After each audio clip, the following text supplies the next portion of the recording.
Fakes left, now taken off. Oh, run for it, got it! There it goes! The 6 or the 10 to 5! Oh, the play of the year in the NFL! Welcome back, everyone, to episode 30 of the Buds Mafia podcast. Who would have thought we would have made it to episode 30? We have Jackson back. He figured out his schedule. He figured out when he works and doesn't work. Bit of a time delay. Hand up, but now go fuck yourself. Bit of a time delay. We said 4, then 5, then 5:30. Then immediately after the 5:30 text, he said, "Oh, sorry, no, I meant 7." Yeah, well, no. Taylor roasted me, and she was like, "We're not going to be home by 5:30. What are you talking about?" Then she looked it up on the GPS. She's like, "We're going to be home at 6:30." I was like, "All right, 7." There we go. Hey, I just had a good dinner. We're all good. And you know what? I'm 2 minutes early. Hey, he was the first one on. So, yeah, he was generous enough to have us at his cottage this weekend, too. So I'll give him the benefit of the doubt. Thanks again to Jack for filling in last week. The hockey conversation was definitely a bit more back and forth than it has been. So that was nice. But Just go fuck but yeah, yourself. but Jackson's back for big old episode 30. Jackson, welcome back. We missed you. Gotta love it. Yeah, I told you I was going to go hand up. That's my fault. I got switched to afternoons out of nowhere last week. One of the other foremans was on a vacation, so I got switched to afternoons, and then it was my lovely fiance's birthday on Monday. And I'm sorry I chose my fiance over you, Ryan. That's my fault, apparently. Shout out Taylor, though. Turned 25 8 days after me, so gotta love that. And then, yeah, just chilling. I'm happy to be back. I felt so horrible that I missed last week, but to hear the hockey conversation was better. I like that, you know? I definitely panicked for a bit. I was like, oh God, I'm going to do this by myself. Then Caitlin, my girlfriend, said, like, she's like, I'll just message Jack. I'm like, all right. And Jack's like, yeah, Jack's a pretty carefree person. He's like, yeah, sure, I'm going to film my iPad if that's cool. I'm like, yeah, okay. And actually posted a Easton Cowan vid today that did very well. And then a person roasted him or not. I'm assuming it was him because he's the only one who didn't have any podcasting equipment. But it was a roast related to podcasting equipment and tariffs. So I don't know. It's this guy, the same Maxim guy, has roasted our podcasting equipment for the past since we begun this thing. So I like to think he's a fan because if he's still around to this day, I'm okay with it. So of our 45 fans, he's one of them. If I'm being honest, I went on TikTok and looked at the clips you posted of you and Jack talking about hockey, and I was like, damn, so many more views than you and me. So many more views than you and me talking. Well, it's not really. It's so many more views than you talking and me listening. Yeah, it was good. It was good to have him on because there was a lot of some Vancouver Canuck rumors, so it was good. He's a Vancouver Canucks fan, which is good. And our first NFL breakdown, NFC South, he's a Detroit Lions fan, so it was good to talk about that. But yeah, again, like I said, episode 30. We're slowly climbing the ranks. It's been a lot of fun, a lot of challenges, but at the same time, I think we've kind of got a good grasp. I remember our first episode, we didn't know how to start it. Literally, I think the day before, we're like, hey, fuck it, let's just do it. And the next day we recorded. We did not a lot of preparation time. Nope. I didn't even know how we were going to go. I think we did it on Zoom, our first one, or maybe Google Meets or something. But now we're getting it down. I'm learning new stuff every single day. Jackson's starting to add a little bit more to the document. Actually, scratch that. Jackson's adding less to the document day by day, but we'll get that dialed back in. But some nice stats to kind of throw out there. 90% of people don't get past episode 3, which I think is crazy. I think a lot of people start it and be like, "Hey, this is a lot more fucking harder than it is." Of the remaining 10%, 90% of that 10% don't get past episode 20. And then to reach the even top 1%, you need 21 episodes. We're at episode 30, so we're clearly it's Rogan, Buds Mafia. Like we're just climbing that area. We're almost at. Some people might say, my mom would say so. Elon called me last week, said he wants to come on, talk shop. No, we don't want him. we don't want him. But it's crazy because we have this episode this week. Next week is our last one before our little break. Then the week we get back is Labor. I think it's Labor Day. We're gonna be a nice little recording on Labor Day, and then that's week 1 of the NFL, which it's gonna be unbelievable. And that Monday we're gonna be breaking down the AFC East and West. So we'll be talking about the Bills. Jackson get us hyped up for the season. I don't know. And it's. Just wait till we talk about the Bills. Okay, we'll be fine. We'll be fine. Hold the line. But yeah, and then I don't think it's that week, but I think the first week of, or maybe that week it is that then I'll start breaking down the divisions for NHL. So we're getting dicey up there. Jackson also joined our friends' fantasy league, which I'm pumped to get in. We put some money in the pot. We're still trying to figure out a punishment. So if everyone think of any cool ideas, throw them in the comment section. We have a few ideas.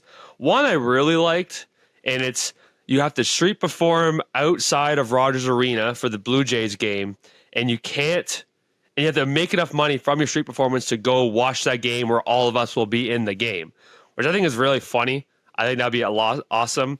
But I love to hear other options. I said for the stand-up comedian show, I said, fuck that. I will not do a stand-up comedy show. There's nothing you could pay me to do that. There's other ones that we talked about. I don't know which one you talked about, but doing like the combine.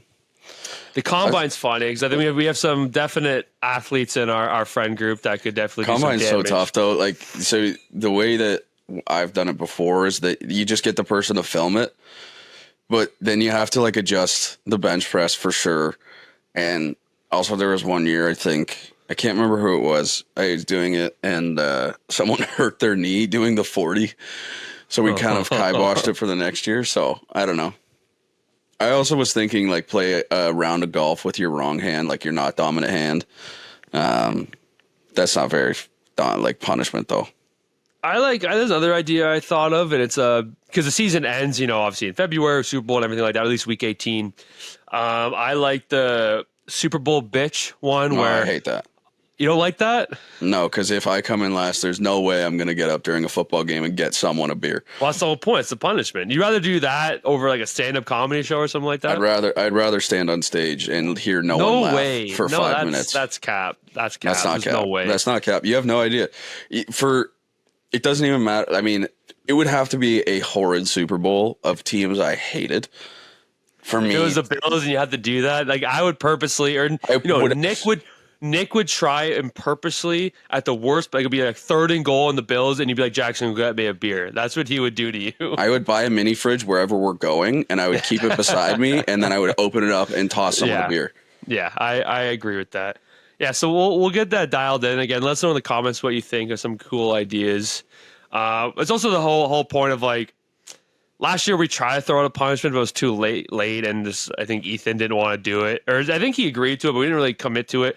It was we choose his outfit for a night out in Burlington, so we can make him wear whatever we want. And he said he would do it, but we just didn't really commit to that. So we'll see where that goes. But yeah, let's get into it. There's obviously some RFA signings in the NHL, so maybe some news and other stuff I want to break down. I want to leave a lot of room for the NFL because there's going to be a lot to talk about. And then obviously the first week of playoffs in the PGA. I think we've said that, right before we recorded, I think I won the regular season. I won 15-11. Obviously we didn't do last week at the Wyndham. I didn't really watch much of it. I don't know about you. I think we watched a little bit at your cottage. I watched Sunday because Cameron, I didn't watch a ton of it. Cameron Young was playing crazy. Yeah, he was playing really good. I love Cam Young too. So, so I think going to playoffs, maybe things matter a little bit more. But yeah, St. Jude, we'll get to that later. But I don't know if you have anything else you want to talk about before we kind of get going here. We had a great time at Jackson's Comet. First time going to his college, so a lot of fun. First night didn't end the best just because I woke up, tossed and turned right before 6 a.m. tea time, and I broke Jackson's guest bed right to the floor. Dude, so that didn't feel. When I walked in there, it's crazy. When I walked in there, because when it's broken before, even when I've been on it, it like just dips down a little bit. But I walked in there, and I was to the floor. God, this guy, it was like an asteroid hit the fucking. It didn't help my confidence whatsoever. We had a 6:40. I know we kept saying we want to move on here, but we had a 6:40 tea time. So I don't like having one alarm to get up. I like having gradual alarms like most people do. I feel like I had an alarm at 5. I kind of turned a little bit, fell a little bit, but I was like, I'm just tired. Woke up, 5:15 alarm. I sunk in pretty good. And then the last one, 5:30, my ass was on the floor. And trying to I had to claw myself out of that bed because my girlfriend's obviously beside me. She's fine because I'm like 3 times her weight. And she's like on the far side, like basically hugging like the bed frame. And I'm just trying to claw myself out for the fucking 6:30 a.m. tea time. But yeah, didn't help the confidence at all. And I told Chris, who makes fun of my weight more than anyone else, and he just had a field day with it. He was actually pretty good until the tsunami joke on the boat. That was We'll move on from that now. Quick shout out to me for winning the golf match. No biggie. Yeah, you played unreal. I mean, I was close to breaking 90. If I ever go to a new course and break 90, I'm happy. You played well. I played okay. I think I fought 43 then 47. I doubled the last hole, which kind of sucked. Yeah. Our friend Nicholas Peer, the TJ as we call him, him and Chris have never broken 100, and they definitely have gotten better. Like, they're not 130 players anymore. Like, they can get to 110 and high 100 or low 100s. Yeah, he shot 46 on the front, which is by far his best he's ever done. I think it's 46. Yeah, 46. Yeah. No, 48. 48, because I think, 48, because it was on pace for 96. And then he just blew up on the back. He had a 10, I think, on the 17, the par 3. He had like a 6. Yeah, so it's over from there. Tough. But yeah. All right, let's get into it here. Some signings. A lot of arbitrations kind of got filed right before kind of the main day. I think Robertson was the only one who actually went to arbitration. So Dylan Samberg, kind of is a big shutdown defenseman for Winnipeg. Signed a 3-year, $5.75 AAV contract. He's at 26 years old. He had 20 points in 60 games, a plus 34. He's kind of like a lefty Chris Tanev, not much, obviously not to that level. I think we're very high in Chris Tanev, but very solid. I know people they're happy with the AAV. They're hoping to get a lot more years at that AAV, but he's a solid guy in that system. I thought he was really well in the playoffs. I know you can always look at points, but look at the way he plays. I've always been very high on him. Calgary re-signs Martin Pospisil at 3 years, 2.5, 25 years old. He has first full season last year, 25 points. You can call it early, but I mean, like 2.5 is not really what it is. And he's a big, strong guy. Calgary doesn't have any cap issues, so I don't hate that contract for them. I'd like to see more, but 3 years at just under 3, I don't think it's horrible. And then Devon Levi, kind of the main piece to that Sam Reinhart trade from Buffalo to Florida. I mean, I don't know if you remember this guy in the World Juniors and everything, but as a Canadian goalie, in like University at UConn, he had like a 95 save percentage 1 year. He was known as like the next Carey Price. In World Juniors, he was letting in 1 goal a game. In the game we lost against US in the finals, he only let in 2 goals and we scored 1. So it's just like, he's been unreal, and he was a huge part of that Sam Reinhart trade. And I was like, oh my God, Buffalo got Devon Levi for Sam Reinhart. I thought it was unreal. He just hasn't kind of found that groove again. For a goalie, he's only like 22. So there's 22, 23. So there's tons of time for him still. Signed 2-year, $812,000 AAV deal. He's dominated the AHL, which is good. At least he has confidence and he knows what place he can play. But I think like with Buffalo, go ahead. I feel like we've talked about this too with goalies. Like, you're seeing goalies hit their stride at an older age anyway. So it's like, obviously you want this guy who was amazing in university hockey and pretty good in the World Juniors as well. You want him to pan out, but 23 years old, that's so young. That's so young. Like, and you think, like, look at Stolarz. He's finding his groove of a starter. I think he's going to re-sign Toronto for big money. Apparently, he's been dialed this whole offseason. He's 30. Like, he's finally getting his groove, and he's 30 years old, right? So I think you can't count him out yet. I know you can say, like, a Reinhart, back-to-back Cup champion, both playoffs. He's been unreal. 4 Nations. He's going to make the Olympic team. I don't know if he's already the original 6. He might be. I can't remember. But, like, I think it's too early. When they got him, they knew he wasn't going to be a Vezina candidate by now, right? So, but I do think it is time. He's dominated the AHL. He's gone to that point. But I think it's time where it's like not a starter in the NHL, but an NHL regular, like a solid backup, a guy who's not on the fringe, but a guy who can get you some solid games every now and then, play that 20, 25 games. Because Ukko-Pekka Luukkonen, to start for Buffalo, he's really good. Such a fun name. It's a crazy name. Such a fun name. It's a crazy name. But he's a really good goalie. It's crazy his numbers on a shitty Buffalo team. So, yeah, we'll see how that goes out. Hopefully he can pan it out. And final kind of signing we got today is Alex Laferriere. I don't know if I said that right, but LA re-signed another 3-year deal, 4.1, 23 years old, 42 points, a big righty, kind of power forward. I think it's a good AAV for them. I think they wanted a bridge deal, not going to do a 6, 7, 8 year deal yet because they have Kempe to sign next year, as well as Kopitar if he decides not to retire. So I think they didn't want to kind of overpay right off the bat, but I do like the future for this kid. Kind of can plop him in anywhere on the lineup. I do like him a lot. I kind of want to get into, because it is August 4th, so I want to get into the NHL Network released their Super 16 Power Rankings for the NHL. I'll go from 16 to 1. Actually, no, should I start at 16 or should I start at 1, do you think? Start at 16. Yeah, I'll agree. I'll start at 16. 16 kind of caught me off guard. I have this team actually missing the playoffs, but I don't want to give too much away, even though I just gave the fucking away. Going over my prediction, they're really good. Made the playoffs last year, obviously.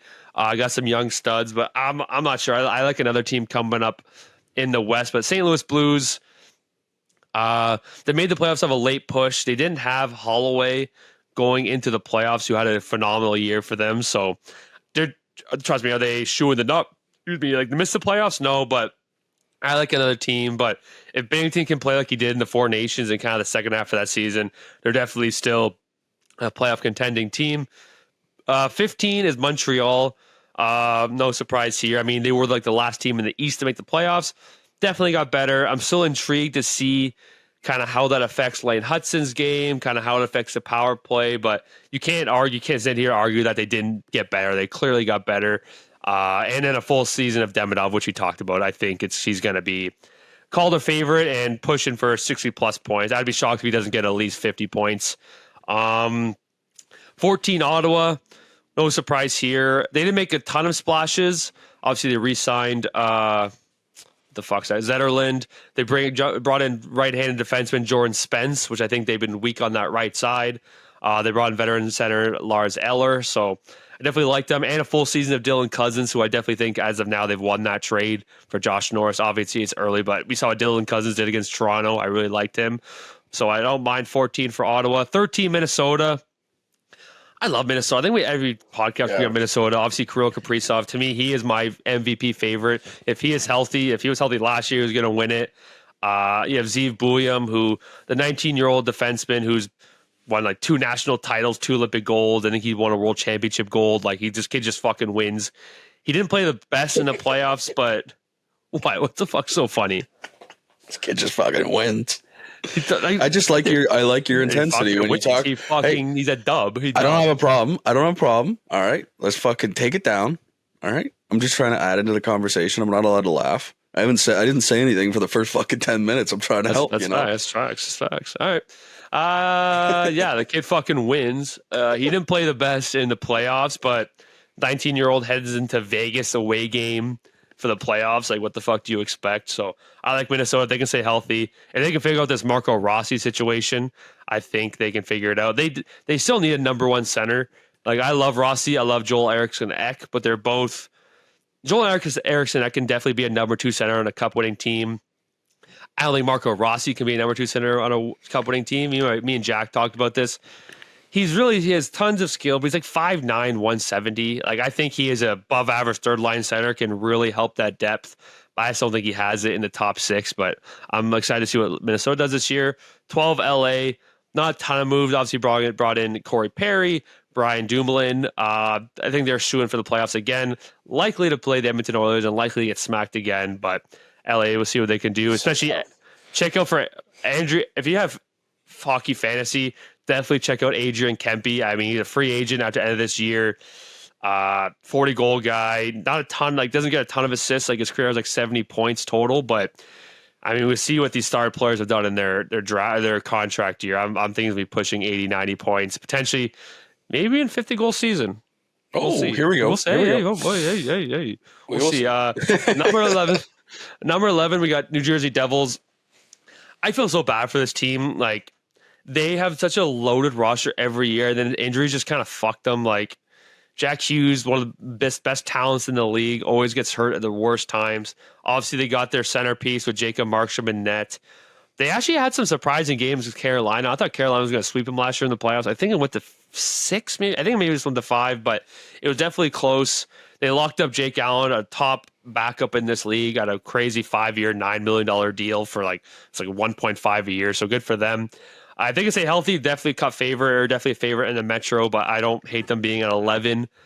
10 Washington, you knew they were going to slip a little bit. People have them missing the playoffs entirely. I think that's wild. Yeah, that's they have crazy. The same roster. Yes, Ovechkin's getting older again. I know I say this every year. I cannot see him have another 40-goal season. There's just no fucking way. It'd be so funny. But again, he could get 30 easily. Protis is getting better, and he's still super young. McMichael, Chikrin, Dylan Strome. I still like this squad. And who's the goalie's Logan Thompson? Yeah, Logan Thompson. I mean, he was snake bitten at not making Team Canada 4 Nations. You know, he wants to prove himself for the Olympic roster. So this is still I don't think they're going to win the Metro this year. I have the Hurricanes in mind, but definitely top 3. They're not a wild card team in my opinion. No, There's I don't way. think so either. 9 Toronto. I'm still fine with Toronto being a top 10. I think that's pretty good. I'm more than okay with that. Obviously, a lot of turnover. Obviously, you lose a guy like crybaby Mitch Marner. But I like the moves that Tree Living's done. Michelli, Waugh, Joshua got a great signing with Matthew Knies. Brought Tavares. Dude, Tavares is like the 90th paid center in the entire NHL. How fucking crazy! That's insane.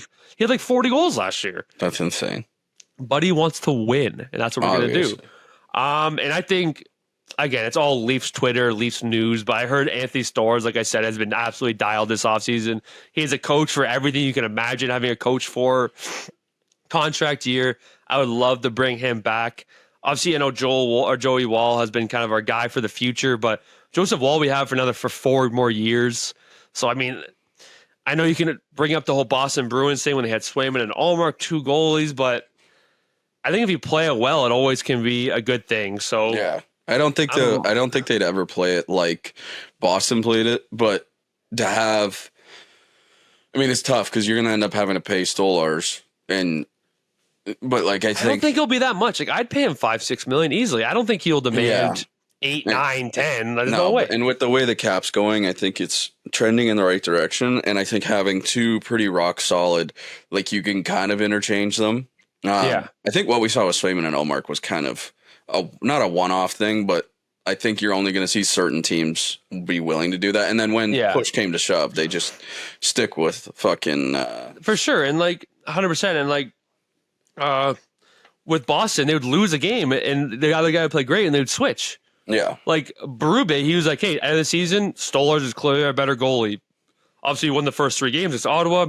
Lost 2. He didn't panic and play. He's like, no, Stolarz is our guy. Yeah. Like, hey, he played better. And hey, if Wall had a better end of the season, it'd probably be Wall. But like, no, like Stolarz is a better goalie right now, so he's going to play. Yeah. And you know what? You say what you want about Wall. When he stepped in Florida, tough situation. Game 7, obviously, we know what happened there, but I don't think you can't really put that on him. He had a shutout in Game 6, so I like with the 2-goalie system. He played pretty well considering the situation he was given. So. Exactly. And he's a pretty calm-minded kid, so I'm okay with it. I think if I would love to bring Stolarz back, I hopefully he wants to come back. And I think with the cap space to do, which is a crazy thing to finally say as a Leaf fan, like we don't have anyone really coming up next season in terms of contract, right? Which is awesome to say. Maybe some like lower end depth guys may have to re-sign, but we're in a good spot. I'm happy with the cap situation. It'll be interesting to see the Leafs this year. Interesting to see the lineup. I know the video I posted today, go check it out, about Easton Cowan. Where does he fit in? I really don't really know where. Yeah. I love him. It's great that he can finally play in the AHL. I think that's kind of what the projection for him should be, because he's not a guy you can put in the 4th line. He has tons of skill. He's not going to be a 4th line player because you kind of can just get stuck there. You look at what happened with Nick Robertson, right? I know they did give Nick Robertson some kind of middle 6, top 6 time, but I think Easton Cowan, you kind of play him that top 6 or maybe on the 3rd line. But man, I like a 3rd line of Nick Waugh, Bobby McMahon, and Dakota Joshua. That's a big, mean, can score at times 3rd line. And I like that. Cowan can be a little nasty too. So we'll see where that. In camp, if he has a great chemistry with Matthews or Knies or Willie Nylander, fuck it, yeah. But if he doesn't look ready, he can play the 7 games and send down the AHL. But it's nice that he can finally get some pro hockey experience. And hey, maybe he starts in the AHL, then come playoff time, you want to bring him up on your playoff roster, right? You can do that. Why not? So I think AHL is good for him. I think again he's 20 years old, right? It's just I think it's good for him. So crazy. Yeah, so there's no rush for him. But that's 9 Toronto, more than okay with that. 8 Tampa. Yeah, I mean, you can say what they want about keep getting older and older, but it doesn't look like it. They haven't done nothing this offseason. I remember when me and Johnny Lazarus talked about it. He was surprised how little they've done, but maybe they're just that confident in their roster and health wise. They can definitely be a force in the Atlantic and definitely push to win that division. Number 7, Winnipeg. Again, not a ton. I mean, obviously you lost Ehlers. You bring in Johnny Taves, but you definitely lost some offense with Ehlers. Hopefully Taves can kind of help with that leadership and kind of Stanley Cup mentality. But yeah, they're definitely a playoff team in my opinion, but I don't think they're going to be pushing for the President's Trophy this year like they were last year. 6, Colorado. No surprise. Brought in Brent Burns. I love that for them. This guy's Mr. Father Time. He's like fucking 41 years old. I think he's 40 years old. They re-signed Brock Nelson.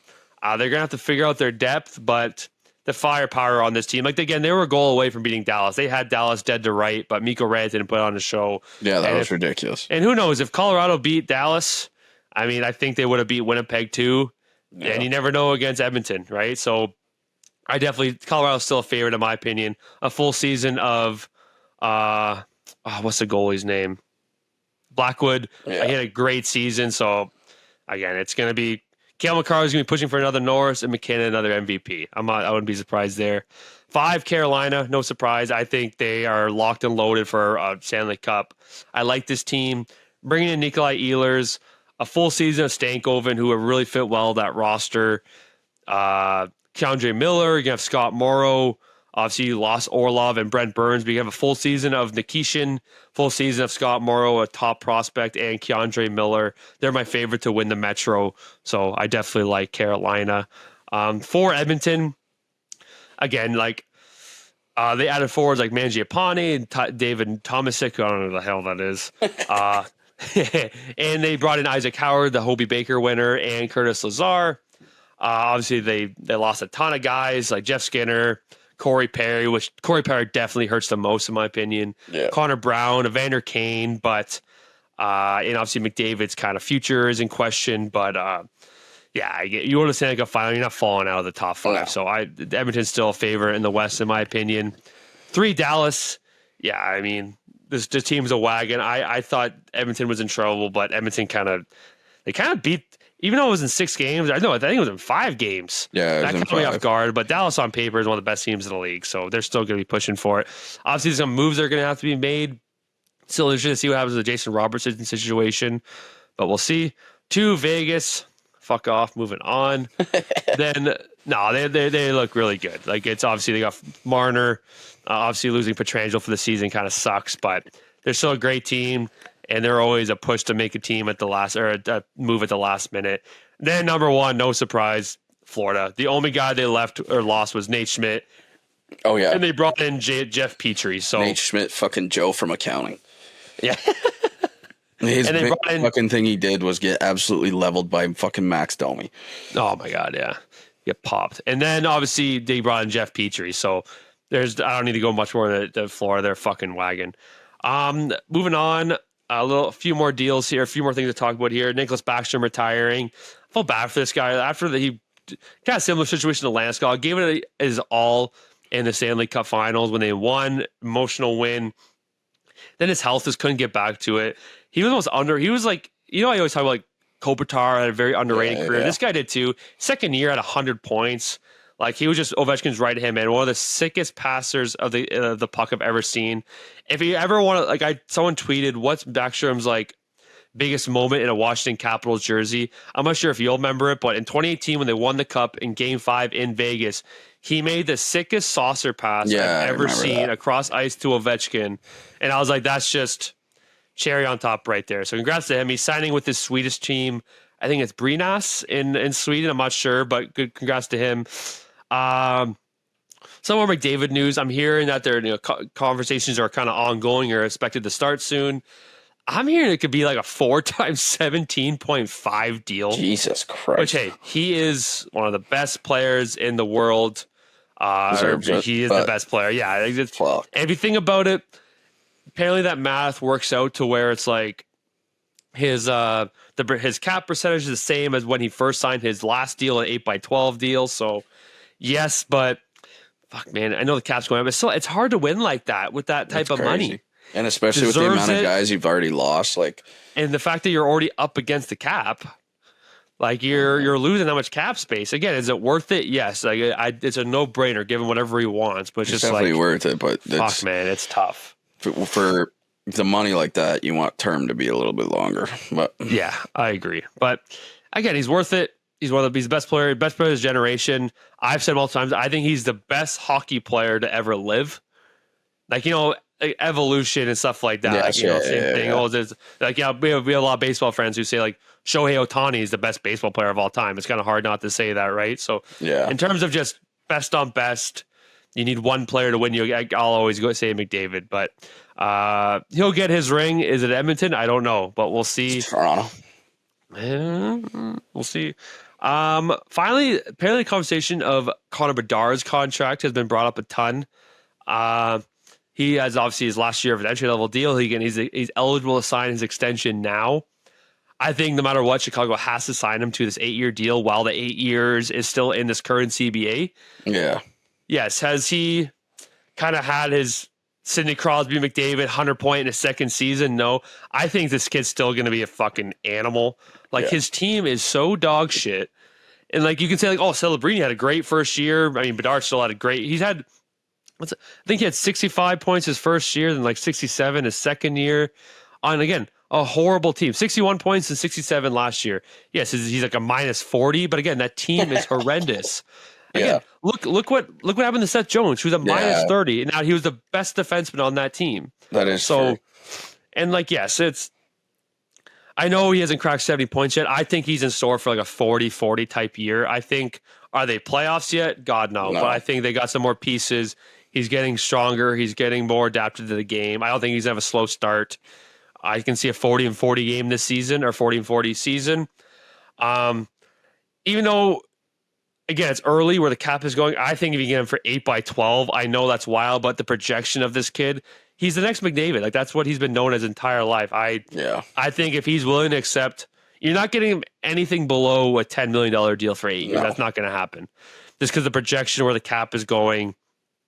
So I think if you get him 8x12, I think a lot of people actually agree online. It's not even a gamble. Like, this kid's not gonna. Is he gonna be a 140-point player like McDavid is? No, I can't promise that. But I think he's gonna be consistent 40+ 50 goal, 90, 100-point guy. If they build around him, which I think Chicago is coming along, I think it's a no-brainer to give him 8x12. Yeah, I agree. Plus the amount of pressure they got on this kid too. It's like one single 18, 19-year-old kid is not going to absolutely change the face of your franchise immediately. Yeah. So, you kind of got to go through the shit to get to the top, And they are so far ahead. Like, they have no cap issues whatsoever. None. Like, $12 million. Like, I think you lock that kid up, and I think he'll do very well. I can't see another 60-point year from this guy. I think he's really going to have an 80+ point year. And really, I actually do like watching Chicago because I do like watching him play. I don't know what people are seeing. Yes, maybe he jumped the gun a little bit. We're not worried about his defensive zone as much. But when this kid has the puck, he's fucking disgusting. Like, he's on the Olympic training camp roster. Is he going to make the team? Probably not, unless he lights it up first half of the season. But yeah, I've the utmost confidence in this kid. A few more hockey stuff here. Matthew Tkachuk injury. I heard throughout the playoffs he was getting healthier and healthier. Apparently he may be gone till the Olympics.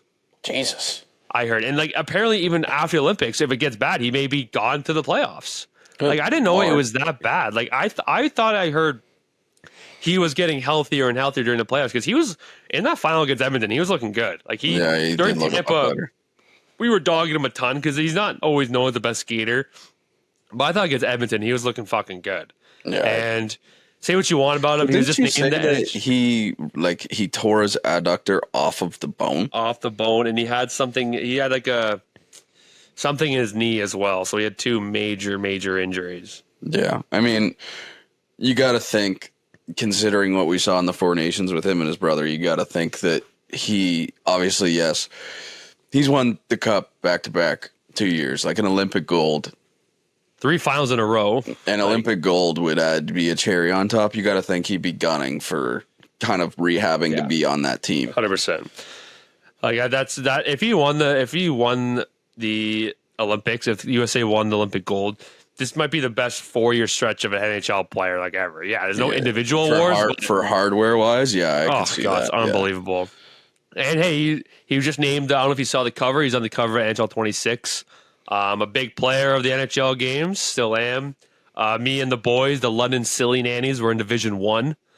So hopefully we get that dub. Literally, out of 16 games, you can't lose more than like one.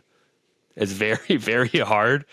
But the boys are dialed in. But yeah, I just don't play video games at all. No, I know. You don't. You don't do video games. You don't edit. You don't do anything. You sit there and look good as hell. I'll give you that. And you have your drinks and everything. But yeah, look at you cheesing over there.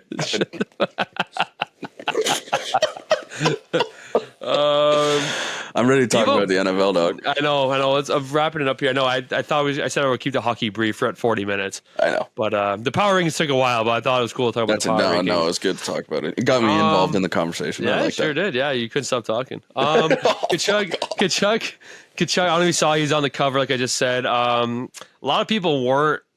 I mean, obviously, there's people. Am I the biggest fan of Matt Kachuk? No, I respect the way he plays 100%.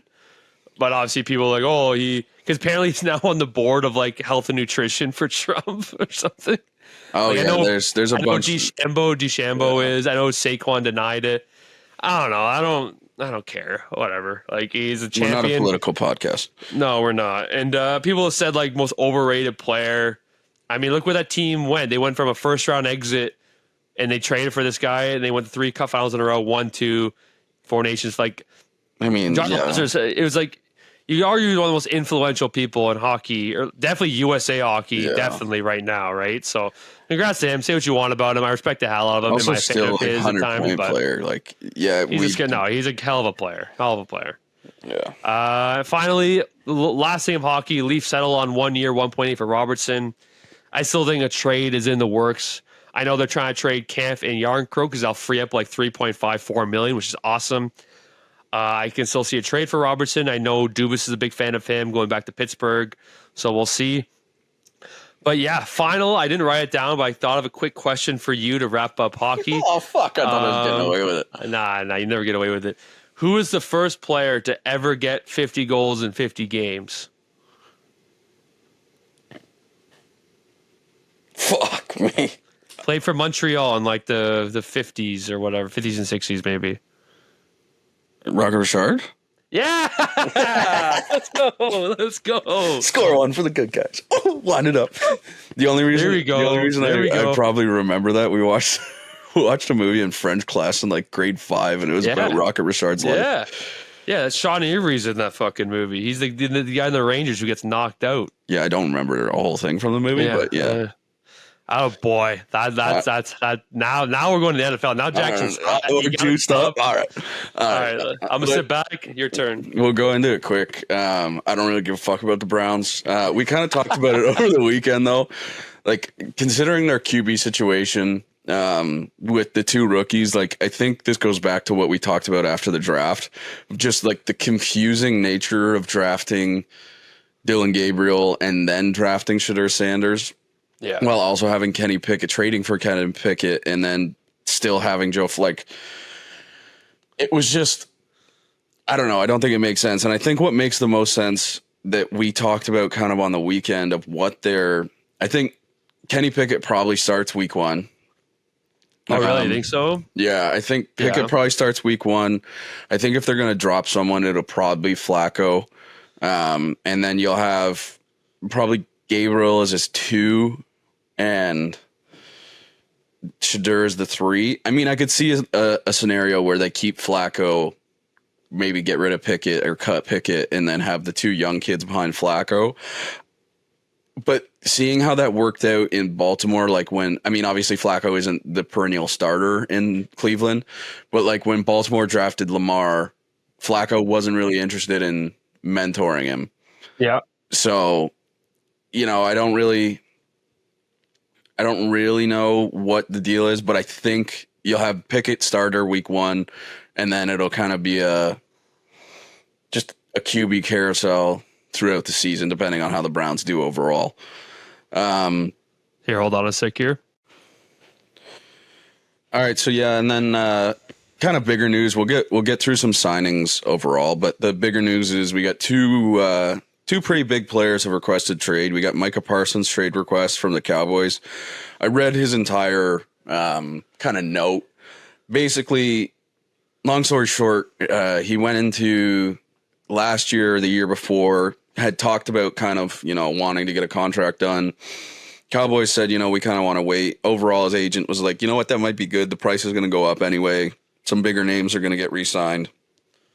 TJ Watt, etc. So then nothing really happened. Parsons told his agent to reach out again, kind of radio silence. And then he ended up going in for a meeting with Jerry Jones for what reason, I'm not really sure.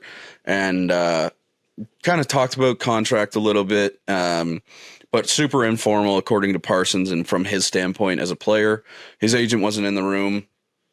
And then Parsons told his agent to reach out to the Cowboys again, so he reached out to Stephen Jones, and then that's when Stephen Jones was like, the contract is basically already done. And obviously, if you're Parsons, you went into that kind of contract talk not thinking that it was, formal. And then it's been radio silent ever kind of since. Haven't really gotten anything. You've seen Jerry Jones kind of backtrack and be like, no, we're not trading him at all. I've seen some landing spots that make sense. I've seen the Commanders. I heard Pittsburgh. He's, I think, he's a Pennsylvania native. He loves Mike. He said he loves Mike Tomlin. So that'd be scary. Him and Watt off the edge. Tough. I've seen the Commanders, the Raiders, the Jags. Some of these trade, like the pundits are putting up like what they would give up, and like the Jaguars was like a first, a second, Trayvon Walker, Travis Etienne to get Parsons in a sixth. Jesus. Well, people are comparing it to when the Bears got Khalil Mack, or when was the Bears traded, or they got Khalil Mack? The Bears traded Khalil Mack to the Chargers, and Mack was 27 and it was years 2 old. first, 2 second. He was like, he just came off a Defensive Player of the Year a few years prior, so that's kind of what they're comparing it to. Mike doesn't have Defensive Player of the Year, but I mean, hasn't he gone 10 plus sacks in every fucking season? I think the second player from the first 4 seasons he's played to have over 12 recorded 12 sacks. Give the man his money. Obviously dealt with some injury problems last year. I've seen the Bills too. It doesn't make a ton of sense with the cap space that we have. Realistically though, like you could get him. I was reading an article and it was like you wouldn't have to deal with it this year, but next year you would have to deal with like younger players on newer contracts and like probably dealing them to then keep Parsons for a while. I mean, obviously I'd be thrilled if the Bills got Parsons, and considering we'll kind of segues into what's going on with Terry McLaurin and the Washington Commanders as well. I got a hand up for this one first. Yeah. Ryan sewered me on the weekend. I was in the bag. Go ahead. I got Adam Scheffler. I got completely banged. I was in the bag too. I was like, holy fuck. I think it was right after golf, or I think it was maybe on the way home. I was on the way home from golf, and I saw Terry McLaurin to the Miami Dolphins for Jalen Waddle in a third. And Jackson's face is like, what the fuck just happened? I don't know what side of the trade you were on, kind of who you thought and everything like that. It just made no sense. Literally today at work, I saw it because I was just at lunch. I was trying to find some more details for the pod. And I was like, okay, why am I not seeing any posts or any news of this trade? Then I looked it up and it just didn't happen. It's so tough. Terry McLaurin is still on the market. He is still in Washington. He's still a Commander. But I got banged. So Commanders also do not want to win or do not want to trade him. Obviously you're not going to ever want to trade a player who's requested a trade. I don't think he's been very happy just overall, which is crazy because they're coming off of basically their best season since, forever. Well, I put a stat in here. They have over 10 win seasons 3 times since 2000. And this guy's been with them when they were dog shit for a while. Obviously, they had that playoff run against, or they had a playoff game against Brady and the Bucks a few years back when I can't remember who their quarterback was. But Heineke, yeah. But it's just like, they've been bad for a long time. This guy's been loyal. They finally got him a quarterback. He had a great season. like, I don't know. He wants just north of 32, apparently, which I mean, Chase makes 40. Like, Chase is obviously levels above him, but Terry McLaurin's still a hell of a receiver. 1,100 yards. I don't know how many touchdowns he had.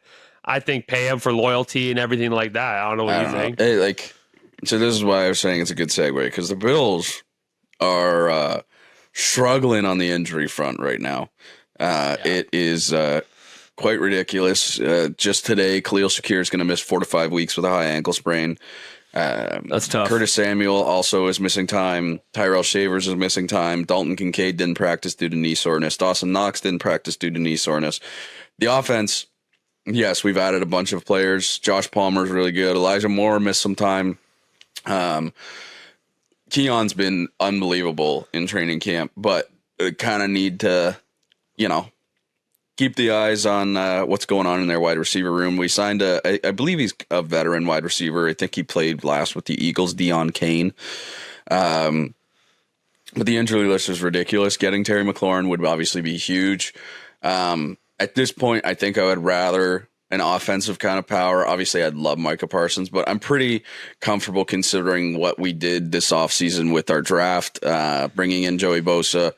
Like, I think our defense can be good this year. But yeah, I think teams that make sense for Terry McLaurin, I work with a diehard Patriots fan, which is just, it's so tough. And I haven't worked with him during football season yet. It is going to be, he is like my direct coworker. I work with him every single day. Great guy, amazing guy. Our relationship will probably suffer during football season, but I am seeing the Patriots make sense for Terry McLaurin. Give Drake May. I mean, obviously you got Stephon Diggs, but Terry McLaurin, different. I think the Patriots make sense for both guys requesting a trade. I think it makes sense for Parsons and it makes sense for Terry McLaurin. And it's horrible. And they have a ton of cap space. It's horrible. They have so much cap space. But yeah, those are the two kind of big things that kind of came out of this week. Some quick signings. The Raiders signed left tackle Colton Miller, a 3-year, $66 million contract extension. Jake Ferguson, 4-year extension, $52 million. I like Jake Ferguson a lot. I think he's going to be really good. He was really good last year. As a tight end, I think he can kind of flourish into doing it all, blocking. He is a really good receiving tight end, though. I think he'd be a good kind of mix. I mean, I don't think he'll be quite to the standard of Kelsey and Kittle, but I think he can be a good mix of the two. Not obviously quite up to that high level, but I really do like him. He's athletic. I do like him. He's athletic. So. Like I like Ferguson too. Isaiah Likely, tight end for the Ravens, undergoes surgery for a broken bone in his foot. Going to miss around 6 weeks. Should be back in time potentially for week 1. The week 1 Ravens play the Bills Sunday, 8 p.m. Kevin and I already kind of got into it a little bit this weekend about the first game of the season. So yeah, Kevin is my brother who is a diehard Ravens fan. But yeah, I think Mark Andrews is also missing time. This time of year when guys are coming back to training camp, you got some guys who have been putting in work all off season, maybe haven't let their bodies recover quite a bit from the season before. You get injuries, you get flare ups like Khalil Shakir, high ankle sprain. Should be good to go for week 1. And then, yeah, you got the Bengals sign Noah Fant. It was expected that they were going to sign Noah Fant. Don't they have Mike Gesicki too? Yeah, they do. Mike Gesicki's good, but he's not, Noah Fant is also good, but he's not what he was. Seattle.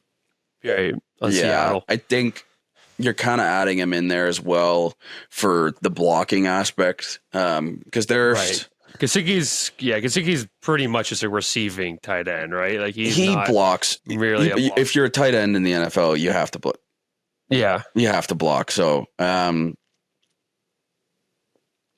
yeah, I overall like the Bengals O-line is kind of dog shit other than Ted Karras. Like Cody Ford, when he was on the Bills, I never really liked him, and he's not really great. And especially with everything that went on in the offseason a few years ago when he went through a very public breakup, he has not really been the same. You have TikTok girls making edits of Cody Ford's fucking mishaps in the NFL, which is tough. But yeah, the NFL overall, like, this is really starting to heat up.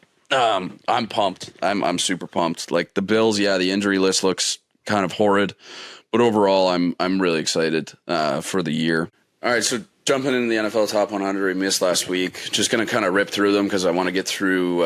What are we doing this week? The NFC East and West. Big one. So yeah, coming in at 60, Cooper DeJean, amazing rookie year. Put Patty Mahomes in a coffin with his pick six in the Super Bowl. Matt Stafford comes in at 59, 37 years old, still playing great. Gotta love it. Joe Mixon, I think this is the first time he's been in the top 100. No, not the first time, but with the Texans last year, played great. I had him on my fantasy team. He was pretty well a lock. Nick Bosa comes in at 57, dropped 30 spots. A bit of a down year, but overall, I mean, the Bosa brothers are pretty great. Justin Herbert jumps 19 spots. I think the noise kind of got to him a little bit in the few years before, but under Jim Harbaugh, he has just kind of taken the reign of the offense, and I think you're going to see him continue to get better and better. Aiden Hutchinson, he drops 8 spots. Obviously, he got fucking his ankle broken or his leg broken last year. I think you're going to see him. I believe you're going to see him return to the player that he was year prior. Derwin James, safety for the Chargers. I've always loved Derwin James. He's a monster. Yeah. Gross. After a down year in 2023, he just went off this year. Jared Verse, rookie for the Rams, linebacker. Yeah, gross. You see his video about him working out there in Donald? He's like, you guys got to call the fucking police. Like, this guy's a monster. Yeah. And after just talking about him, Terry McLaurin jumps 45 spots. So Washington either pay your guy or send him to the Bills. 17 games, 1,000 yards, 13 receiving touchdowns. Yeah, Kyle Hamilton. Give him 33 million. Like, fuck, come on. Yeah, I'd say it's ridiculous. Kyle Hamilton, safety for the Ravens, drops 8 spots. Still an amazing year. Yeah. Still probably one of the top safeties in the league. So that's top 60 to 51. All right. We're going to jump into the NFC East and West and kind of break down what we think is going to happen. Before you do that, last week me and Jack did the NFC North and South. I don't want to get too much time on it because we kind of spent it last week, but kind of since you're here, kind of get your opinion. NFC North, we don't see much change. I think it's still the Lions division to lose. Like the fact that they still, like, if fully healthy, you could say if they had Hutchinson, like that guy was getting 2 sacks a fucking game before he got hurt. Like he was defensive player of the year favorite. He felt like a minus 500 fucking favorite before he got hurt. Obviously, Montgomery hurt. Obviously, Jahmyr Gibbs is a monster. I think he's a top 5 back already in the league right now. I don't see much change. I could see Green Bay passing Minnesota to see how J.J. McCarthy does. Packers drafted that receiver in the first round, Golden, but I agree. Yeah. I think overall it's kind of a battle for second. I think even the Bears could be up there, but apparently they're having some offensive struggles with Ben Johnson. Apparently Caleb Williams is struggling, even though I get Dov Kleinman all the fucking time, that fucking guy on Twitter. But yeah, I think I still have high hopes for Caleb, but I do think this is his year. Like he has to at least show a little bit more. And obviously Ben Johnson's offense we've seen can be a little bit confusing, a little bit different than what they're used to. But I think in the long run, I think it'll be beneficial. NFC South, I think the Bucs are clearly the best team in that league. Or that division. I think the Falcons have a very strong offense, and if I keep hearing Penix wants to really utilize Pitts well this year, who is a freak athlete at tight end, but we haven't seen break out too much. I think last year started to break out a bit more. But yeah, I don't see much change in that division. I think New Orleans are going to be dog shit, like a 2-3 win team. Panthers are definitely going to be interesting. They had a great second half of the season. Bryce Young looked phenomenal. I think he looked really, really good. Like the first overall pick he was. Yeah. And they got, I think it's Tatoria McMillan, the Florida State. Is it Florida State? No, he was Miami? What am I? No, not Ole Miss. He might have been Ole Miss. I can't remember. Yeah, the top pick wide receiver. So I think high hopes for them. But I still think it's the Bucs division to win. And we'll see about Atlanta. They have a great offense. But we'll see how they end up. But yeah, I just want a quick breakdown for that. But yeah, NFC East and West. Lock and change. I mean, NFC West is very interesting. A lot of great teams. A lot of teams have potential. All right. Well, NFC East. Let's not say great teams. All right. We'll start with the East, though. I mean, obviously, I think it's probably going to be. I think so. Last year you had Eagles, Commanders, Cowboys, Giants. I think Eagles shoo-in to win the division. Commanders come second, and then I think it's a toss-up between the Cowboys and the Giants. I think the Giants are going to get better. They're going to ride with Russ, and I Who's think looked great apparently. I think his highlight. Yeah. I think he's actually looking really, really good. Their quarterback room, I know we kind of harped on it, but like their quarterback room with Russ, Winston, and Jackson Dart overall, I think is great. Getting rid of Tommy Cutlets. I mean, I think it's just straight vibes in there. I think Jameis is really just like, he just doesn't give a fuck. Dart's he's just going to learn under Russ, and Russ is becoming that leader that team needs. Yeah. I think they'll be good. I don't think they're going to be most. Yeah. I think they're going to be good. So yeah, I think it's a toss up. I think it's tough to see what kind of version of Dak we're going to get this year. He's just so injury prone, but he always has been kind of good. The Cowboys were always kind of great. So I don't know. It'll be interesting, especially with what happens with Parsons. He's kind of the bookend of their defense. They bring in Pickens, so we'll see kind of how the dynamic duo between Lamb and him work as well. Who's their back again? We talked about this over the weekend. Who did they have? Dowdle. Their running back, yeah. I believe last year was Rico Dowdle, and then they re-signed Zeke for a little bit, but I don't really know what they're riding with this year because I think they might have drafted a back. I want to look it up quickly. Yeah. I think the Saints are going to stay the same. Like I think Cowboys, again, it's all about the health, but I like the Giants. I think Scatterbo will get some touches, and I think he's looked great in camp as well. I agree. But I don't think the Giants are going to be a 3-win team. But I think it'll be stay the same. I think the Commanders' wins could drop. I don't think they're going to. I can't see them going over 12. They can maybe reach 12 again. Obviously, you bring in Von Miller, but we'll see. They drafted Jaden Blue from Texas. That's who they drafted. Okay. So, I mean, it'll be interesting to see what happens. But, yeah, I think that it'll stay pretty well the same. And then the NFC West. Bunch of great teams there. Bunch of amazing teams. You get the Rams, the Seahawks, the Cardinals, and the 49ers. I mean, come on. Rams are good. Seahawks are questionable. Cardinals are okay. 49ers, there's injury prone, but I feel like on paper they can be a great team again. I don't think they're going to be a 6-11 team like they were last year. No. I think it's tough. You're going to see what Sam Darnold does yes, with 100%. The Seahawks. And no DK, so it's going to be all the Jigba or whatever his name is. But careful. That was. But yeah, I think you probably kind of. The Cardinals should be good at some point. Kyler Murray's going to have to pop off. You've seen him do well. Marvin Harrison Jr. going into his second year, I think he's going to be really good. So I think you probably see the 49ers jump up.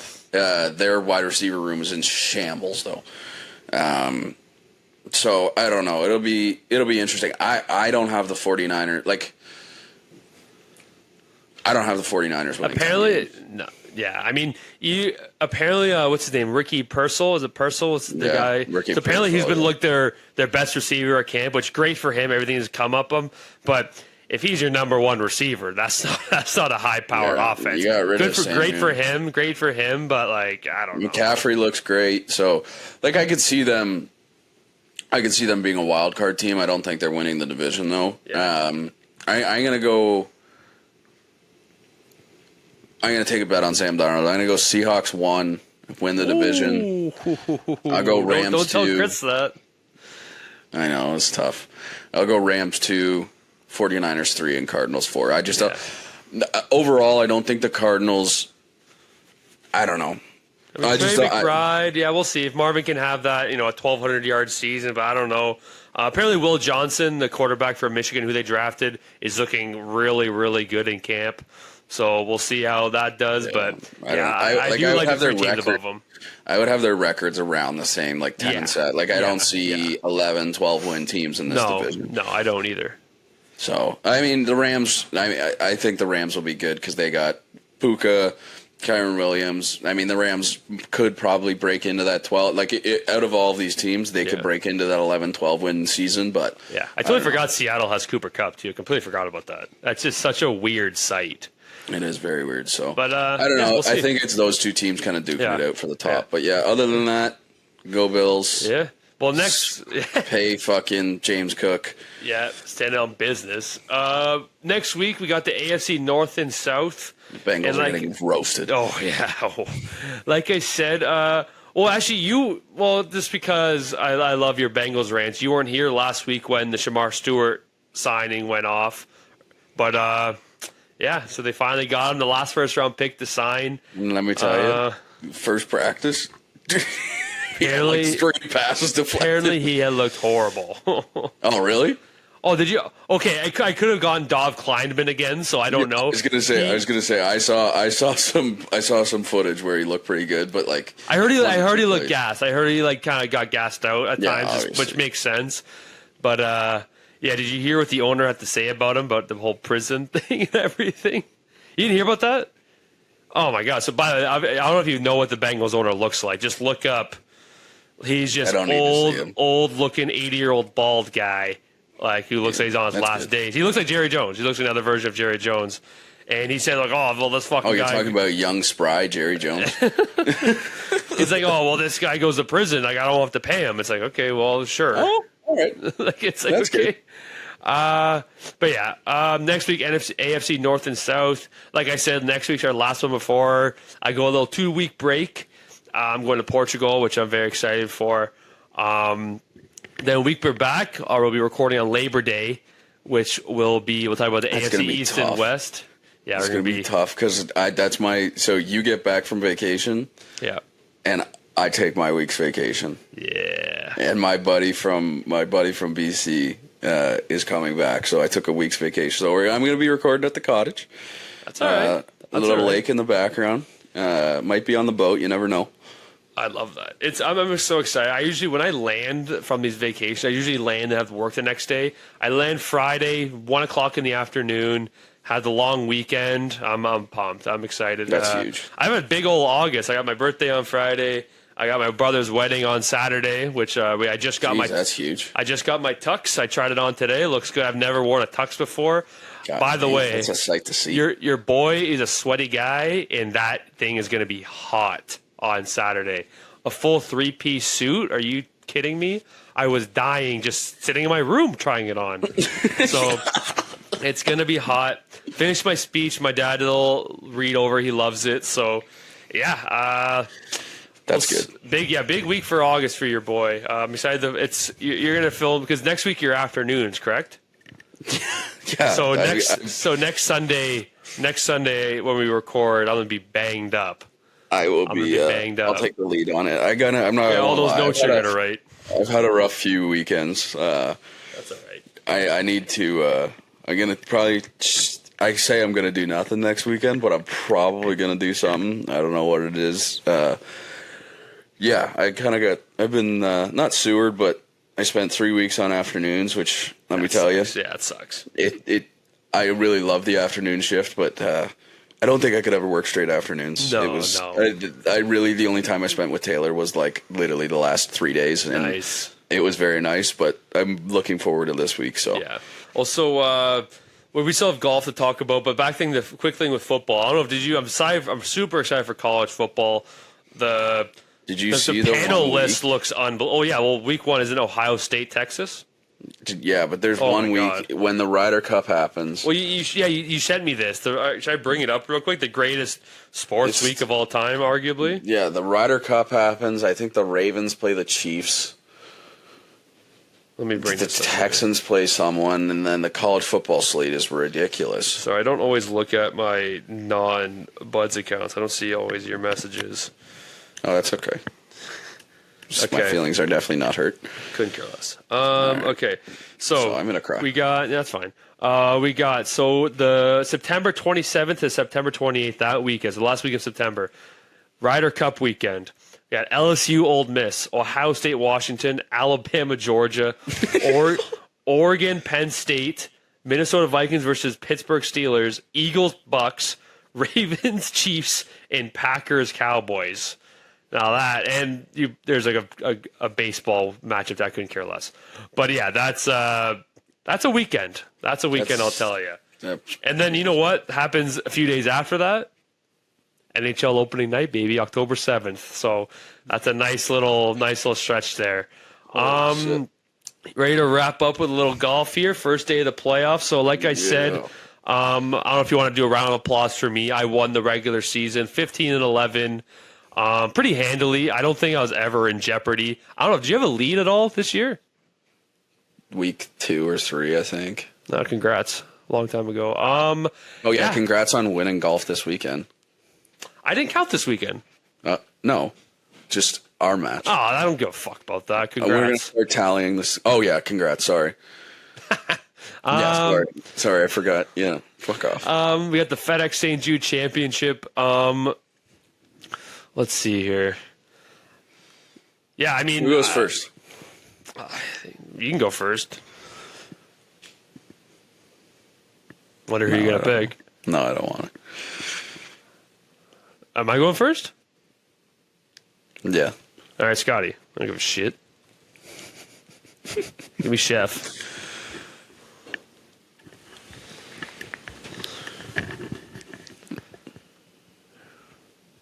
I wanted you to take Scotty so I could think.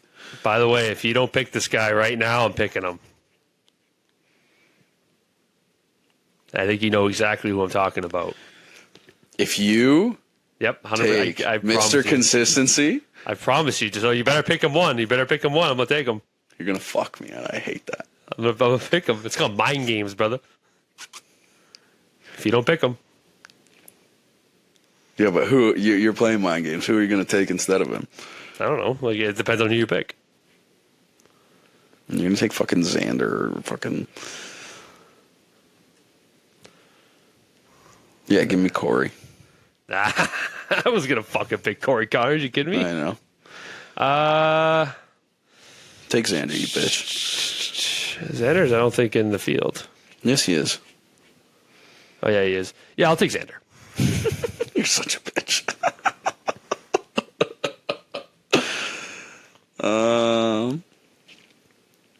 You know what? Give me Justin Rose. Jesus Christ. I will take... Give me JT. I like that. Love JT. I don't know if you remember because it was the Wyndham this past week, and they showed because last year, I don't know, it was last year, the year before, it was last year, where he chipped in and he hit the pin. I remember he fell to the ground. He needed that, but good to see he's back up. I love Justin Thomas. He had a big win this year. I can't remember where he won. What tournament did he win this year? He won the Heritage. Oh yeah, the Heritage. Oh yeah, fuck. All right, who are we wrapping up here with? I don't know. This is tough. My team's dog shit. I don't know why you chose Corey first. I was not picking him first or second. I didn't believe you, though. I thought you were going to. Actually, no, I probably would have. I probably would have. Yeah, I probably would have. Let's stick with the international. Give me Shane Lowry. Ooh, why'd you like that? I was gonna say Hovland for you. I was thinking about Hovland, Yeah. but I was between Ludwig, but it's so tough. Like, I don't think he's going to show up this weekend. I think if he's going to show up anytime, it'll be the BMW next weekend. Yeah, the BMW. Yeah. All right. I don't know if you have your bets ready. I did mine at work because I'm a fucking degenerate. The bets are probably already halfway done. Rattling off hockey. You're like, oh yeah, I totally agree with you. Right? Oh yeah, totally. Yeah, Martin Pospisil. Yeah, 100%. I know who that is. Yeah, I love Martin Pospisil. I'll be honest. I barely know who the fuck that is. Here, I'm trying to log in here. Do you have it already mine, for you? yeah. Go Mine's straight CFL. Also, shout out Ticats, 5-game win streak, 5-2, huge. But yeah, I got the my lock of the week is the Ticats money line against the Lions, which is this Thursday, and I took the under, which I wasn't huge on, but I don't mind it. So we got 5 to pay out $14.80, which is not great, but I mean, need a win. And then for my bet the farm, it's straight CFL. I took Ticats over the Lions, Alouettes over the Elks, Red Blacks over the Argos, and I took the Blue Bombers over the Stampeders, 5 to pay out 77. It's plus 1,348. Nice.